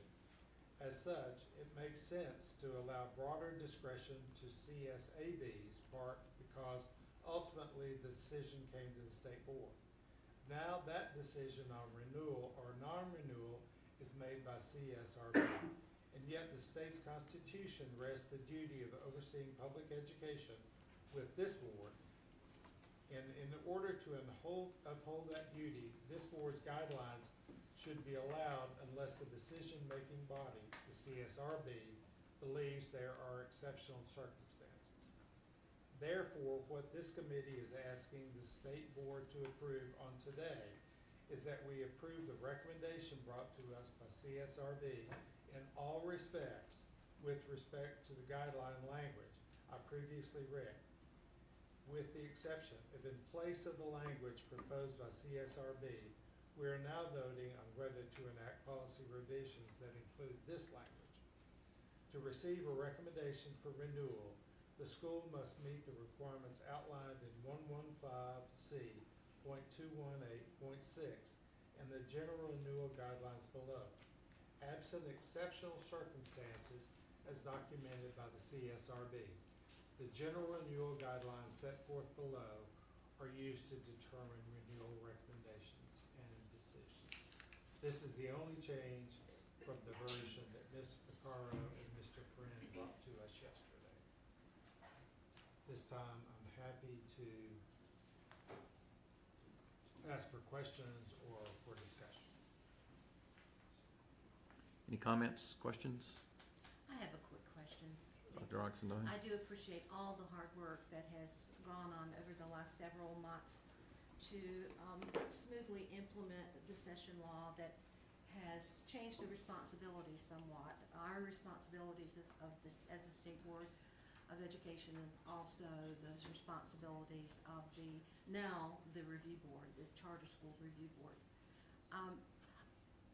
And I'm probably too much of a stickler when it comes to doing my duty according to the letter of the law. And if I am guilty of that, I certainly am not going to apologize for it. I feel like those guardrails are the best guardrails for Olivia Oxendine, a member of the state board. I'm just wondering if this amendment that you are proposing, that the committee is proposing or recommending, should it not also go back to the review board for their contemplation and consideration? So that's a very valid question, Dr. Oxendine. I appreciate that. They will meet next week. We feel it's very important to go ahead and get these in place. We've been talking about this for several months, and Ms. Picaro and her staff are very actively already in the review process. So we did not want to delay this. So once again, we need to make sure that legally we're covered. So as these decisions are being made, because as we just heard, that there are appeals coming out of these. And so we want the Charter Review Board and us as a state board to be covered on a legal basis. So that's the reason we feel that this has been under discussion for several months now. And we said last month, or actually said probably a couple of months ago, that we wanted to do it in April. So we could go back to that, but that's not my preference. I really think we need to get this done now. I appreciate that. I will just say publicly that when it's time to vote, I will probably oppose the amendment. We can pull that out for a separate vote. Thank you, Dr. Oxendine. Any other questions? Thank you. Once again, I do want to thank my friends on the CSRB, and they really have become friends. And Ms. Picaro and Mr. Fafario, they've done amazing work, particularly Ms. Picaro. She has spent countless hours looking at all of these and hopefully making her work and the work of CSRB more efficient, and that the charter schools that are coming up for renewal will know the guidelines. So I feel very confident that what we have come up with is a really good policy. So thank you all for that. So I had action on first read and action items. So we had several updates yesterday. Dr. Gibbs and Mr. Dixon did a regional director structure update, and they did a great job, but the best thing is they brought a lot of their regional directors to make presentations to us, and about the great work that they're doing in the districts. We also heard from principals in different regions, school teachers, superintendents, all over the state about the effectiveness of the new regional director structure update. So I don't know about y'all, but I was really pleased and honored to hear about this. My two colleagues harkened back to 35 years ago where we had these things in place, and they sort of fallen off. So there we are, sorry. So we've fallen off, but now they're back in place. So I'm happy to entertain any questions, or Dr. Gibbs or Mr. Dixon are here. But once again, it was a great report, and I appreciate that. We then heard an analysis. We had asked several months ago for key strategies for restart making progress. We heard a report from Mr. Kalen Clifton, which gave us lots of statistics about how they're plotting the restart models to see how they're working, and some really very rich data that Mr. Clifton gave us, and Ms. Garber reiterated how important that had been for she and her team on working with evaluating restarts and looking at new restart situations. So my thanks to Mr. Clifton and Ms. Garber for that. We had 2 discussion items, so those we will talk about these again next month. The first one was restart continued authorization in cohort 1 schools. Those are in your materials. If you want to look at those, have any questions for the next meeting, we will entertain those. Ms. Garber and her team did a great job of looking at all of those, and there's a lot of numbers in there, a lot of schools and cohort that are going to be approved, and some others that are going to have to reapply. And the EICS 4, Ms. Garber then gave us the submission of the new restart applications, and there are a number of those as well. Restart, as we know, I think most of my board members agree, that this is a vital tool to our underperforming schools. And so we encourage people and school systems to take advantage of this, because it really is a way to help schools that are having trouble to meet their test scores and whether they're meeting growth or not. So, Mr. Chair, that concludes my report. Thank you, Mr. Blackburn. So the EICS committee is bringing us 2 items, EICS 1 and 2, for action today. Any other comments or questions from Mr. Blackburn? Just a quick request. Going forward, I would, as we, over the next several months, that there will be changes in the world of K-12. I would like, perhaps if not monthly, but at least bi-monthly, an update on the regional support system in terms of any kind of major transformation changes that are envisioned in that model. So just an update on how it's going to look over the next period of time. Superintendent, since that's your Yes. area. Yeah, and I'll tell you why. I'm getting concerns, I'm getting questions from principals in my region. They're fearing that, they're hearing through the grapevine and other means that they're fearful that the excellent support that they're receiving may diminish or change dramatically. Okay. Thank you. Thank you. Yesterday, the meeting felt really rushed and didn't feel like we could make comments like everyone. It just felt, it was weird. So I wanted to just say something about regional directors. I had the pleasure of meeting them, working with them last year, trying to understand what was going on in the state so that I can make some kind of an impact. And when I'm speaking to people from those areas, know what I'm talking about and kind of have a sense of it. And they know what's happening in this state more than anybody else. They know North Carolina education. And I love that structure so much. They are invaluable. Like, it's like, you can't even put a number on it. I'm so grateful for their support. Put me into their vehicles, drove me over bridges, like everywhere to the far corners, literally Murphy, North Carolina, like far all the way over, and are dedicated to this work. And I just am so grateful for their work and for that vision. And they're just amazing. So. Thank you, Ms. Carver. Other comments? We'll move to the Student Learning and Achievement Committee led by Ms. Jill Kamnitz. Ms. Kamnitz. Thank you, Chair Davis. Dr. Olivia Oxendine vice chairs this committee with me. We have one action item today. SLA 1 is a state board policy amendment on the organization and structure of the governor's school. policy ACIG-001.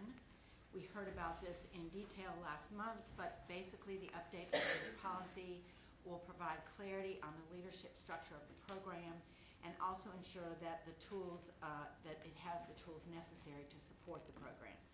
It also broadens language regarding who is able to serve on the Board of Governors to allow for the participation of school counselors who are a critical part of the broad scope of the governor's school.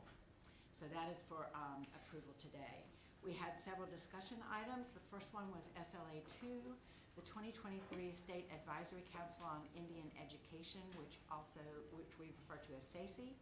This was their annual report to the state board, and it was presented by Dr. Tiffany Locklear, who is the chair of that council. Over the years, we know that SACE has served a vital role in advising this board on issues pertaining to the education of American Indian students. The annual report analyzes student performance across multiple measures, but in our discussion yesterday, we focused on EOG and EOC findings, as well as cohort graduation rates, dropout rates, and suspension data.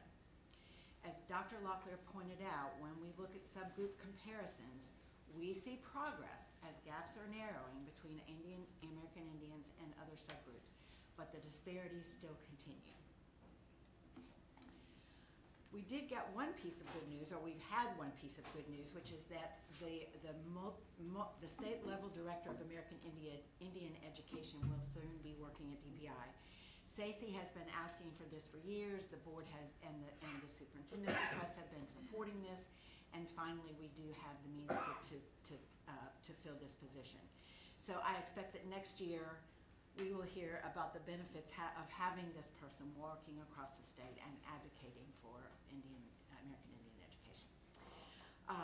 So this year, for the first time in a long time, we have not had a recommendation for SACE around that position because we've already got it, but their recommendations included suggested activities for the new director, and then requested consultation with SACE on our legislative agendas, policies, and standards affecting American Indian students.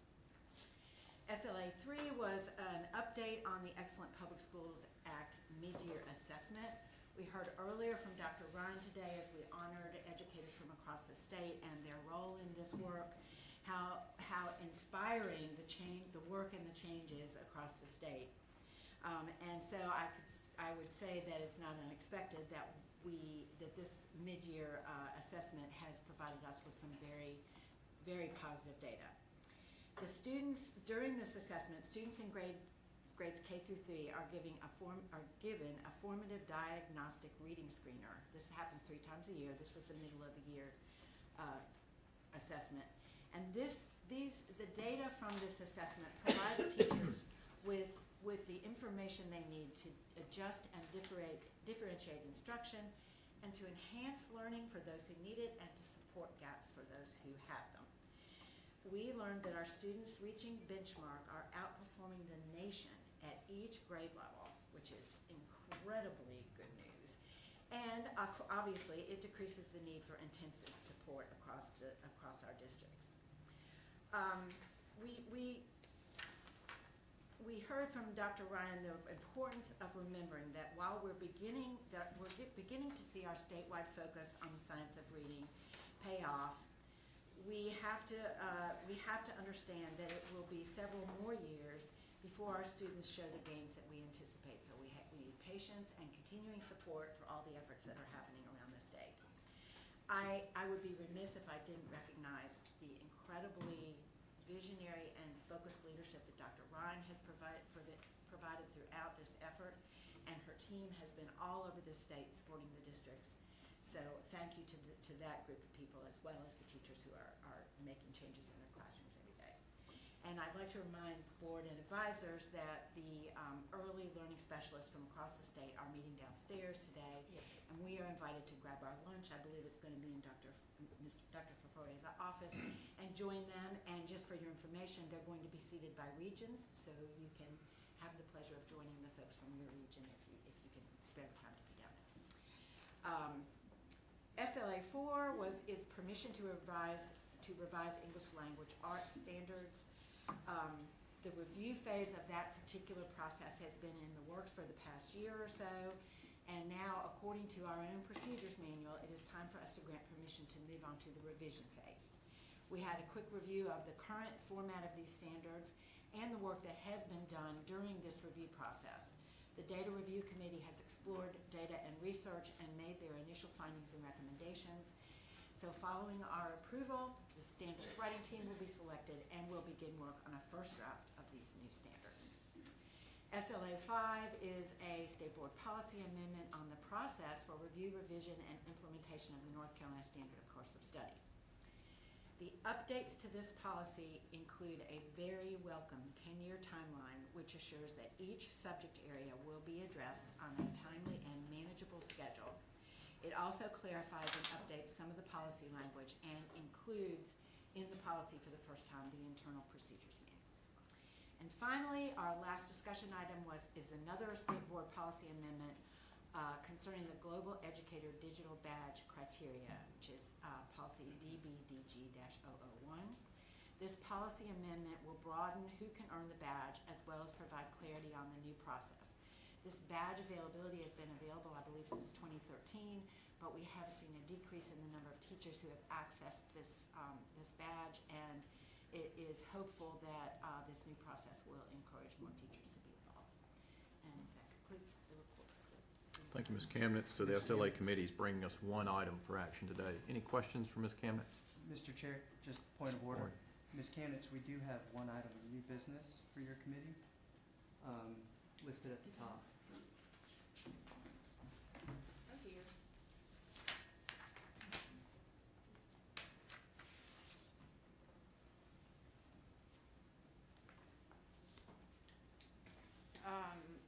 I'm sorry. The early literacy. No problem.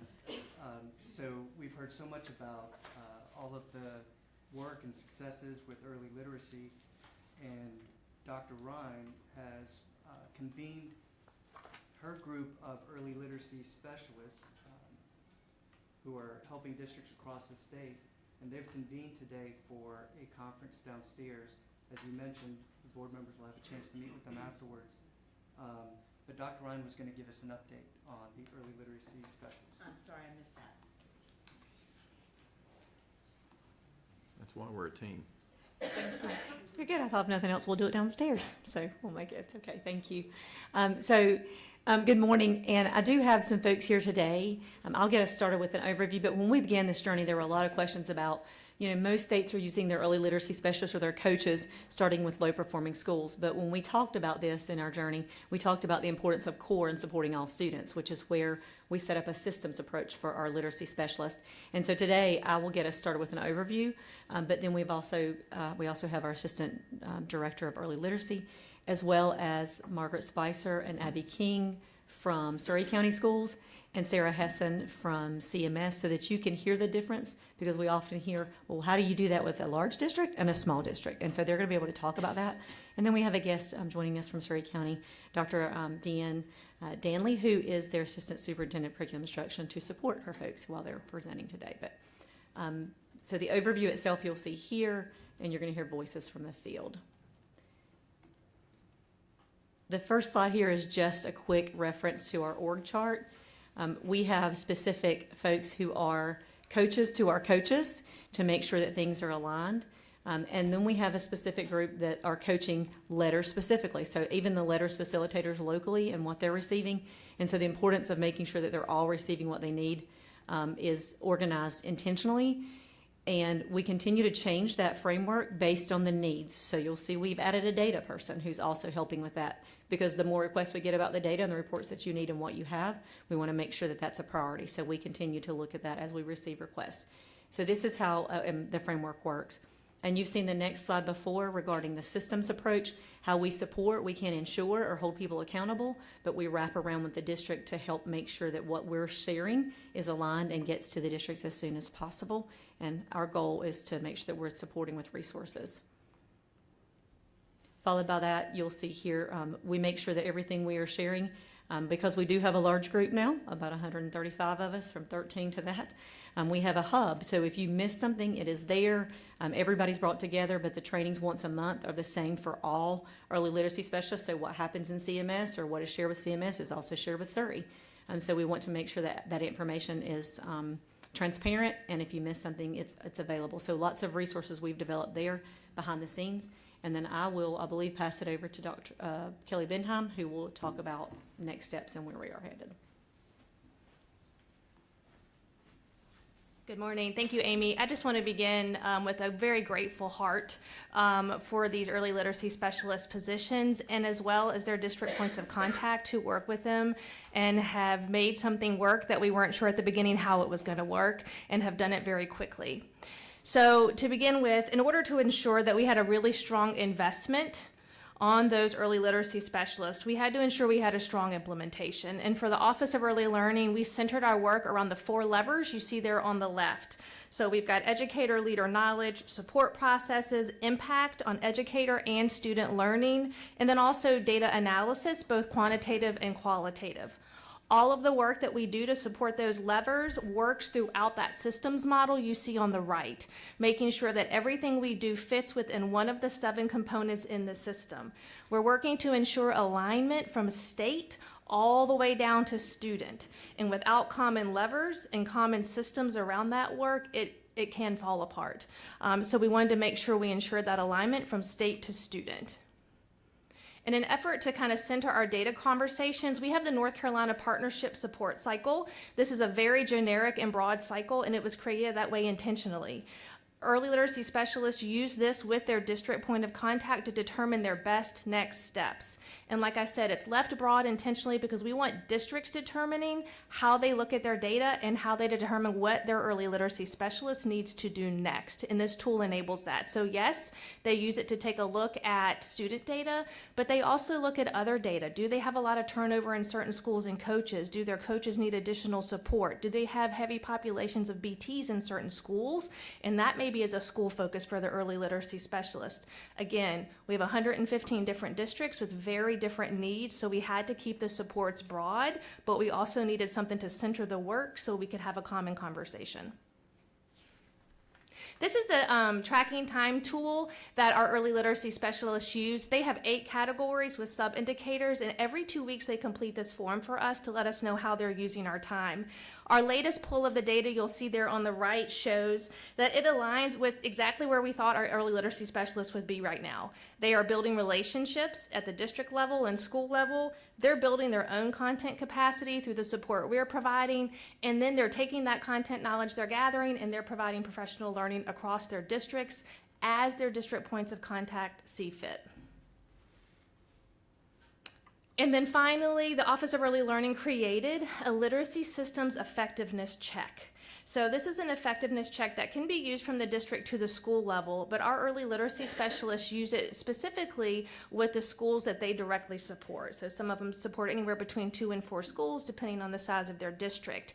You'll see here that we have 7 components within that literacy systems overview. Again, can be applied at the district or school level, but they worked with district and school leaders to determine how to best use this tool, which this is our first year rolling it out. So they've done it at BOI and MOI, and I'm really thrilled that we have 2 of our districts here with us today to talk through how they've used this tool and the early literacy specialist. So without further ado, so you don't have to hear from me anymore, I'm going to turn it over to our district leader in Surrey County Schools, Miss Margaret Spicer. She's their Director of Curriculum and Instruction for Elementary, and Abby King, their early literacy specialist, and they're going to share with you how they use the tool and the work that the early literacy specialist does in their district. Good morning. We are extremely thankful to have Mrs. Abby King as our early literacy specialist in Surrey County Schools.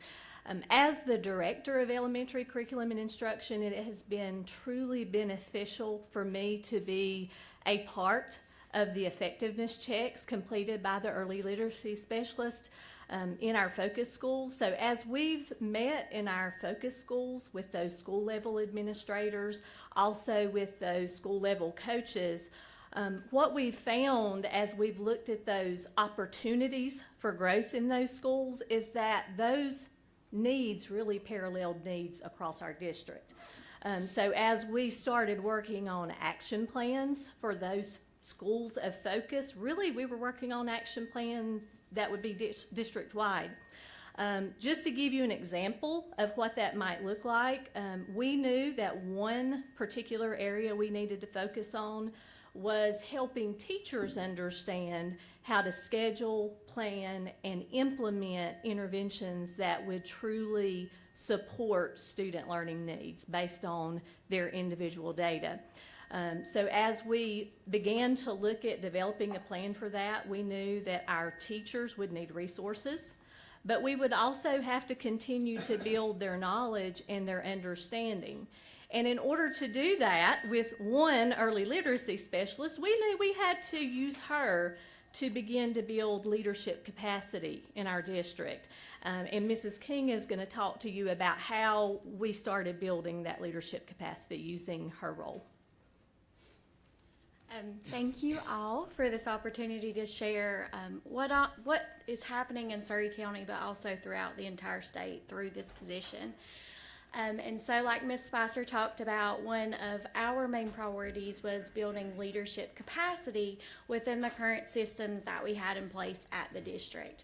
And so first we looked at building relationships with our building level leadership of administrators at each school. And then from there, after establishing those relationships, I went and worked with each of the administrators to help build their capacity in Dibbles analysis and looking at growth for their students and how that could inform their instruction throughout the entire school. And from there, we looked at our next system of district level coaches, which we have 2, and our school level reading specialist. And for them, we really focused on building their capacity through Dibbles data analysis once again, and also looking at use of protocols to improve core instruction for everyone. And so from there, schools then were able to decide how they wanted to implement what we have worked on previously. So for some schools, I was able to directly go and sit with those teachers and look through their data and help them choose evidence-based interventions based on that data.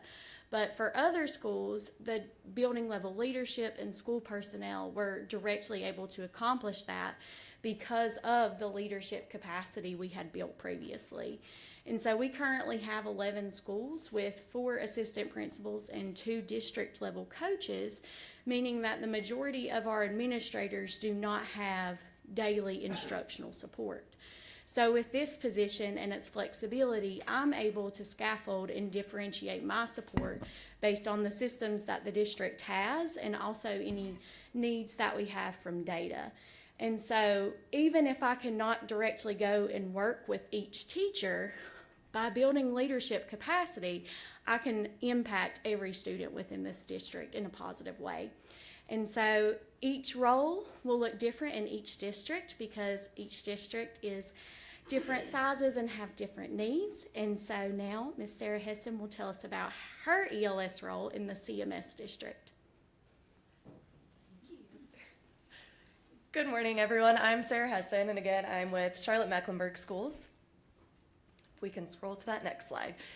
So with CMS, we had a lot of systems and structures that were already in place, so it took a lot of thought and intentionality behind where my role would best align.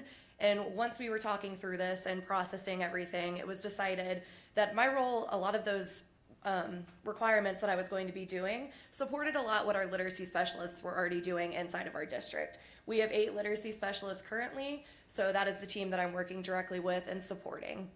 I'm also that direct line from Office of Early Learning to CMS, so any trainings that I'm going to with OEL staff or even our fellow ELSs when we get to meet, it's a wealth of knowledge there, so I'm able to carry that back to CMS and share that with my literacy team. This slide is just kind of representing a quick overview, that first one, sorry. The different teams that I serve on, even though I am one person, I'm able to bring a literacy lens to many different teams. And if you can scroll to the next slide, please. So Letters was one of those teams that I do serve on, and you've heard a lot of celebrations with that. And obviously CMS is such a large district, but we have had success with our first cohort group. So inside of that first cohort group, we had roughly 2,332 teachers, And of that group, we were able to hit 95% completion. That was not an easy task. There's about 5 of us that serve on this letters team that meet weekly. So we had a lot of one-off meetings with principals, and we have letters leads at every school to touch base on what do your teachers need to get this completed before their license expires. And how are we continuing this conversation of the science of reading so it's not a one and done thing. And the other numbers that are just listed up there are our first cohort group of administrators that are going through the training and our pre-K teachers. And you can see they're all above 90%, which was a huge celebration for us. So moving from that larger picture district lens and kind of focusing on those 2 schools, my focus schools that I am supporting, using that literacy systems effectiveness check, I was able to target kind of 2 different areas of that tool to support those teachers and those schools in. And those 2 areas were knowledge and high quality instructional materials. In Charlotte, we have many materials that we use. We do have one comprehensive curriculum, but a lot of the questions is how, when, and why, and what does this look like? So some of those supports that I was able to give to those schools are listed up on the screen, and that's what you're seeing. Along with my support and us checking in, we also had district-wide PDSA cycles occurring. So there was that continuous mindset, always checking in on our goal if we were meeting it or not. And either way, we were able to set a new goal and at least touch base to see if we were working towards that. And just a few quick early impacts. As I just came up on a little bit over a year of being in this role, relationships was definitely the place to begin. I was ready to dive right in and wanted to get my feet wet, get to know everybody, but I had to slow my brakes and realize that I had to build those relationships first. But I can proudly stand here today and say that I have a lot of school administrators that I have a good relationship with, central office, facilitators at every school, and then starting to get to the teachers and even students because they're seeing me at their schools so much. I did mention the success with letters, but the success would not happen without our school-based facilitators. We've trained 30 school-based facilitators that are either teachers or instructional leaders to support us in delivering this letters content to our teachers to get them through their training. So it could not happen without them, and I'm able to support them with monthly check-ins where they come to me, we either practice for their next session, or it's just a check-in to see how things are going and what support they need from me to be able to be successful in carrying out their training that is coming up. The next thing is curriculum implementation has gotten a lot stronger at both of the focus schools that I have been working in. It was getting going, but now we're getting kind of the why behind why we're doing this and what it should look like, so it's starting to get stronger. And then lastly, I think the biggest and largest support that has been there is leveraging all of the OEL resources. For example, the letters PLCs, we've been able to share those out with a lot of our schools and our facilitators to continue that conversation of the science of reading while we're planning our reading instruction. And I just want to say thank you for this opportunity.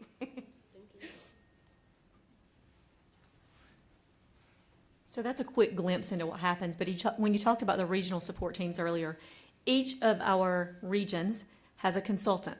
That consultant is their direct point of contact to coach the early literacy specialists. So we pull together professional development at the leadership team and cabinet level. That goes to the consultants then in turn help the early literacy specialists. And all of those consultants are a part of your regional support teams. So when you think about how everything's filtering down, we tried to layer all of that support, but wanted to give you a glimpse into where we are now, what's happening as a result of, and the direct impact that's happening in the districts and schools because of the early literacy specialists and the attention you've paid to that and supported for that. So thank you. Any questions? Any questions for the team? Thank you so much. Thank you, Ms. Kamnitz. We'll now turn to the Educator Standards and Practice Committee led by Dr. Oxendine. Dr. Oxendine. Thank you, Chair Davis. I am Olivia Oxendine. I chair this committee. Joining me in that responsibility is Dr. Donna Tipton-Rogers. I will begin with the action items. ESMP 1 is an action item. This is a continuation of a discussion that began a couple of months ago, presented by all of the information pertaining to ESMP 1 of the EPP annual report. That has been facilitated by Dr. Andrew Seiberg. So this is coming to us for a vote in just a few minutes. ESMP 2 is the educator preparation, the EPP approval of 2 programs. Moreland University is one of those programs. The second is KIP. We had a discussion of these items These applications came to the state board maybe about, I would say, probably in February for a vote. The discussion took place in January, came to the board for a final vote in February. For a variety of reasons, we decided to put them on hold so that we could formulate a small task force, a committee, to begin looking at our programs, the non-brick and mortar alternative pathway programs. We have organized a small task force. I serve on it. Also, Ms. Moore serves on it, and also Dr. Tipton Rogers, and it's facilitated by Rupin. So we will continue that study. It's not going to be anything extensive, comprehensive. It will not go on a year. We probably will bring this to closure sometime in the next 2 to 3 months. And I'm getting a nod across the room saying yes, about 2 or 3 months, and we should bring some findings to you. So again, a little bit of discussion yesterday around KIT. I shared my opposition to the model and why I will not be voting for that particular. I wish them well, I really do, but I do have some hesitations about the model. And then we'll go on to ES&P 4. This was presented by Mr. Robert Filter from the CTE division of the agency. And essentially, he brought to our attention the need for changes in the policy manual for career technical education in the category of CTED 004, and also in the area of licensure testing requirements, which is LICN 003. And in a nutshell, that pertains to a change in the praxis minimum score, is moving from 165 to 159, not necessarily dipping and lowering standards, but to be more in line with what is considered, I think, the mean score maybe for the nation. I think so. So anyway, that will come back again next month for our vote. ES&P 5 is the presented by Mr. Ryan Collins, and this is pertaining to some policy changes in 3 categories: policy changes in eval 014, policies in LICN 007, and also in the area of eval, policy changes in the area of eval 035. These policy changes reflect the decision we made a couple of months ago voted on last month to approve temporary rules in the area of, actually, let me go back to my notes and get this correct. In the area of eval 014 was in the area of ethics. LICN 007 is pertaining to suspension and revocation of the license. And then eval 035 is standards of conduct. So those rules that we approve, temporary rules, are in those categories. So the next item is ES&P 6. This is a report to the General Assembly, the annual report that comes our way, the state of the teaching profession. Dr. Tomberlin provided just a bounty of data, very interesting information based on a national study and other information that he's collected from a variety of sources. I'll just take a moment to go through some of the findings, summary of the main findings. The North Carolina teacher attrition rate has increased this year to 11.5%.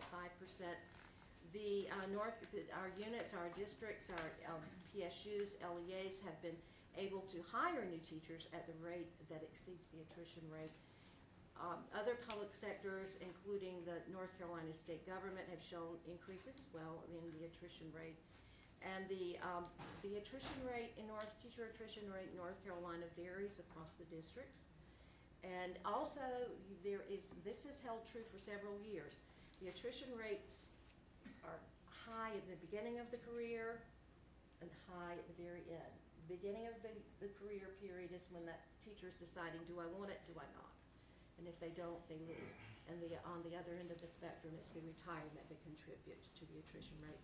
I have never raised this question, but I wonder what the effect would be if we pulled out maybe something for study investigation, Dr. Tomberlin. What would happen if we separated the retirement from attrition? How that would look? I don't know. Maybe there's a definition that controls that. I'm not sure. So that is number 6, ES&P 6. It will come back next month for our vote. And then the final item is not an that's not a number, it's an update.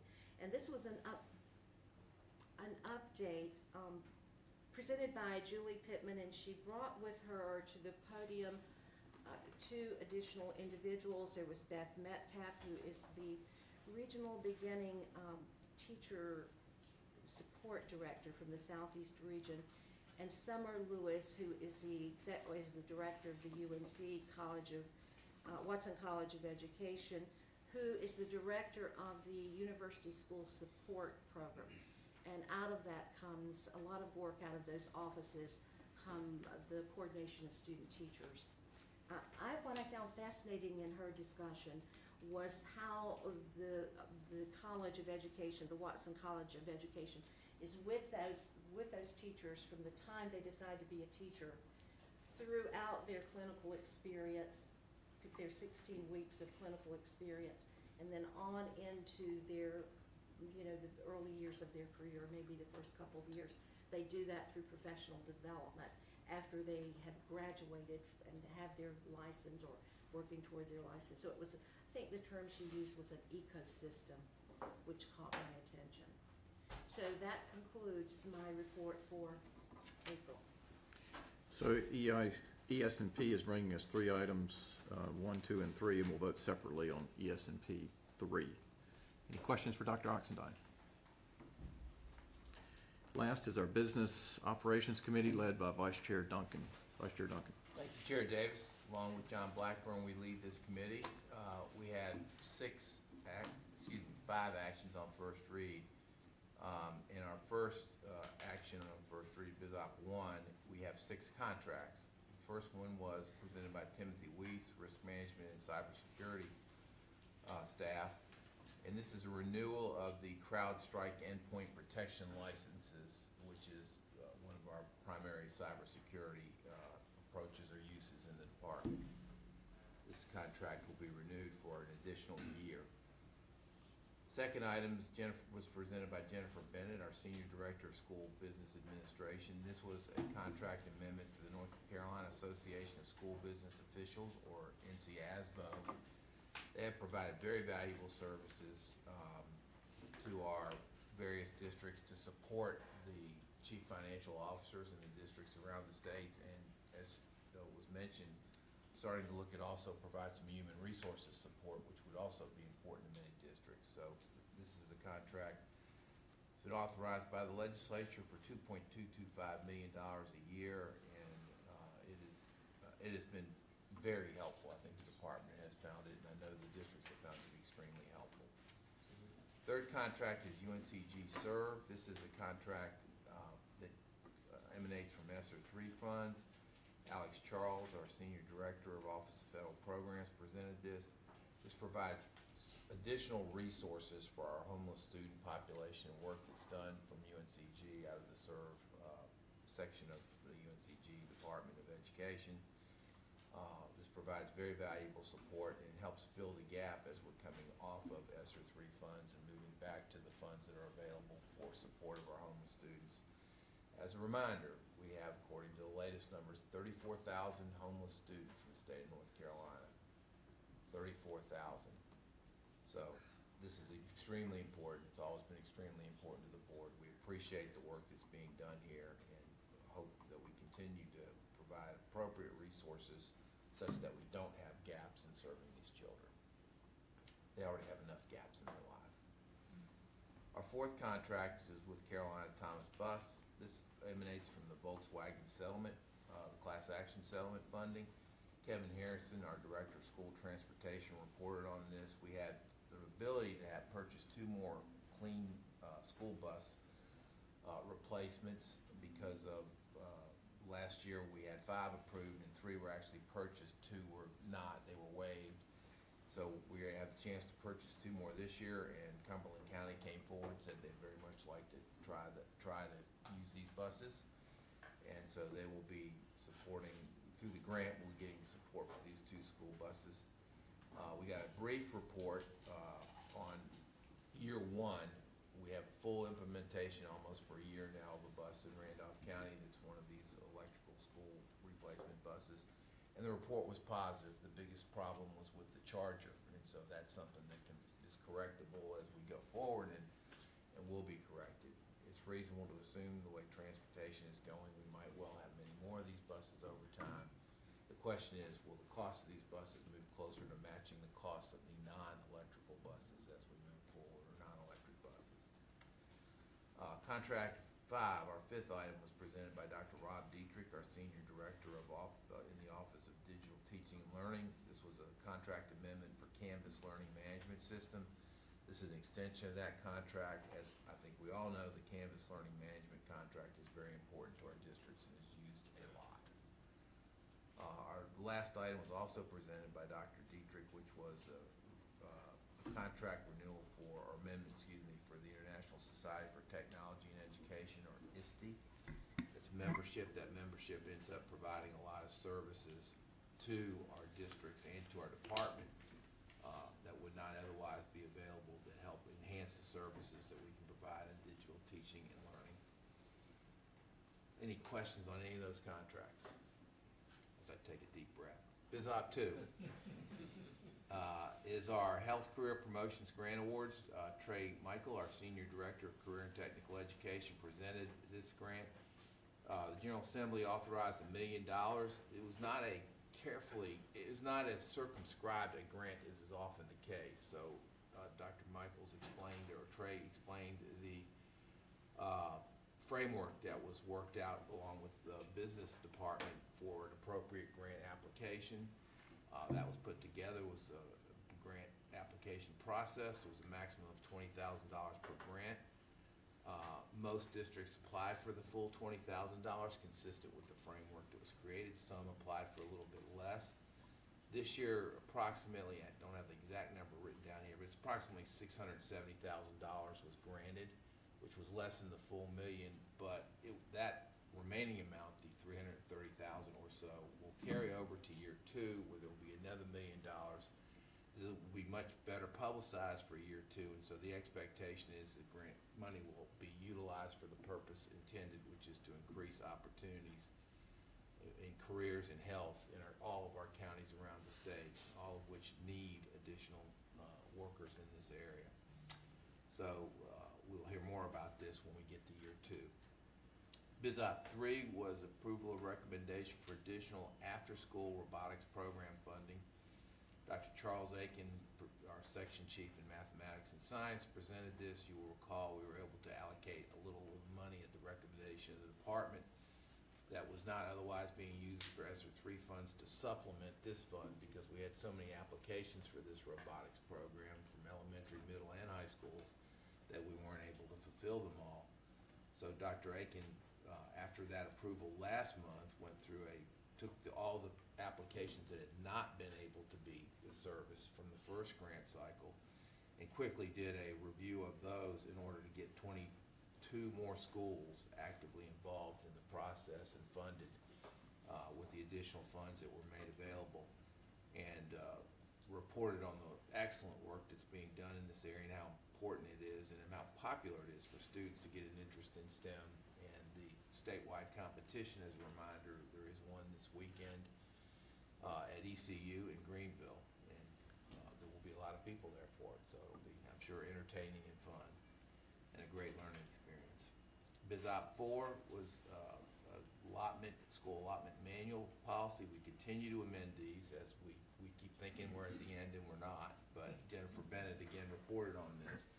The 3 areas were PRC 257, which is a middle school reading funding. It changed the funding formula from $250 per ADM to $201.80 per ADM to align with the best 1 of 2 average daily membership reports.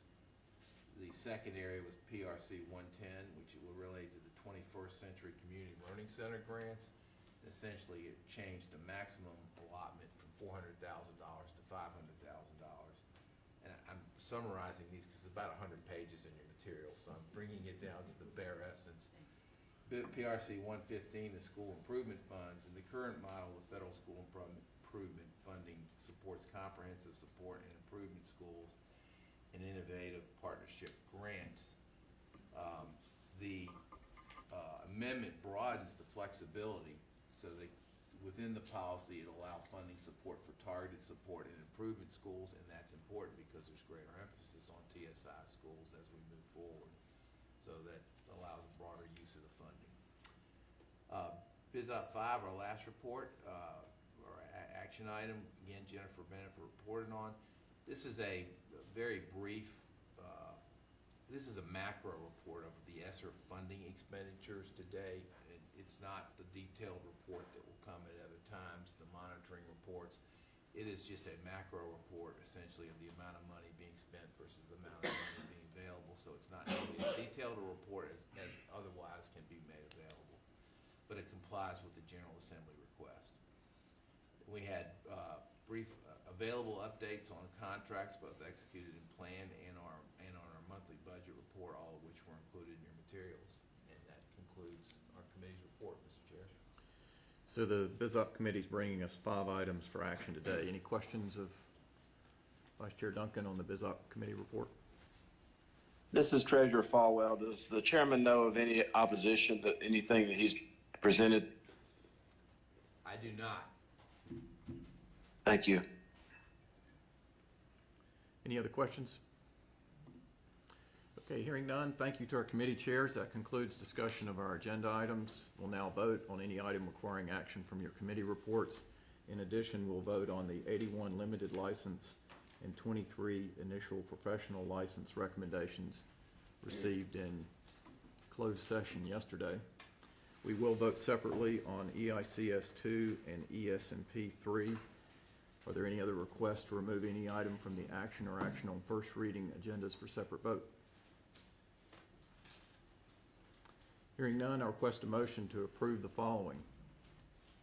The March 6th and 7th, 2024 meeting minutes, EICS 1, SLA 1, ESNP 1 and 2, BizOp 1 through 5, and the 81 limited license and 23 initial professional license approval recommendations. Is there a motion to that effect? So moved. Motion by Ms. Kamnitz. Is there a second? Second by Mr. Keenan. Any discussion on this motion? Mr. Fafaria, we call the roll to capture the vote. Dr. Oxendine? I'm sorry, I need to know the item again. This So is for, these are all items except EICS 2 from Mr. Blackburn's committee Yes. and ESNP 3 I'm from sorry, your committee. yes. Ms. Kamnitz? Yes. Mr. Keenan? Yes. Mr. Hall? Yes. Dr. Tipton Rogers? Mr. Blackburn? Yes. Ms. Moore? Yes. Treasurer Falwell? Yes. Lieutenant Governor Robinson? Yes. Vice Chair Duncan? Yes. Chair Davis? Yes, motion carries unanimously. Next is the recommendation from the EICS committee on EICS 2, which is to approve policy CHTR 007. Is there a motion for approval of that item? Motion by Mr. Blackburn. Is there a second? Second, Ms. Kamnitz. Any discussion on this item? Mr. Fafaria? Dr. Oxendine? No. Ms. Kamnitz? Yes. Mr. Keenan? Yes. Mr. Hall? Yes. Dr. Tipton Rogers? Mr. Blackburn? Yes. Ms. Moore? Yes. Treasurer Falwell? No. Lieutenant Governor Robinson? No. Vice Chair Duncan? No. Chair Davis? Yes. Motion carries 6-4. Last item on our agenda is ESNP 3, which is KIP's application to become an educator preparation program. Is there a motion to approve ESNP 3? Or is there a motion on ESNP 3? Yes. Motion to approve by Ms. Kamnitz. Is there a second? Second by Mr. Blackburn. Any questions on that item? This is Treasurer Falwell. Some of the concerns that were in the KIPS application that came up over the last couple of months, have those been cured? Dr. Oxendine, you want to respond to that? The KIP I think I get the title wrong, it could be executive director or president, did offer a letter of explanation around, the issue that I raised around critical race theory language that appeared in, either the belief statement or the principles of teaching. It was, included with about 4 or 5 other belief statements. That certainly has not given me any reason to support the application. Any other questions? Mr. Fafaria? Dr. Oxendine, No. Ms. Camnitz, Yes. Mr. Keenan, Yes. Mr. Hall, No. Dr. Tipton Rogers, Mr. Blackburn, Yes. Ms. Moore, Yes. Treasurer Falwell. Treasurer? No. Lieutenant Governor Robinson, No. Vice Chair Duncan, Yes. Chair Davis. Yes. Motion carries 6-4. That concludes our voting on action items for this meeting. I want to thank our staff at DPI for all their work preparing for this month's meeting and your work on behalf of our public school students. As a reminder, next month, our meeting will be in the northwest region of our state at Appalachian State University for our biannual planning and work session, April 30th to May 2nd. And following our adjournment, we'll gather in room 150 today to meet with our early literacy specialist. I now request a motion to adjourn. Motion by Mr. Hall, second by Mr. Keenan. Mr. Fafaria. Dr. Oxendine, Yes. Ms. Camnitz, Yes. Mr. Keenan, Yes. Mr. Hall, Yes. Dr. Tipton Rogers, Mr. Blackburn, Yes. Ms. Moore, Yes. Treasurer Falwell. Yes on adjournment, and make sure I'm recorded as no on the last motion. Thank you. Yes, sir. Lieutenant Governor Robinson, Yes. Vice Chair Duncan, Yes. Chair Davis. Yes, we're adjourned. Have a good day.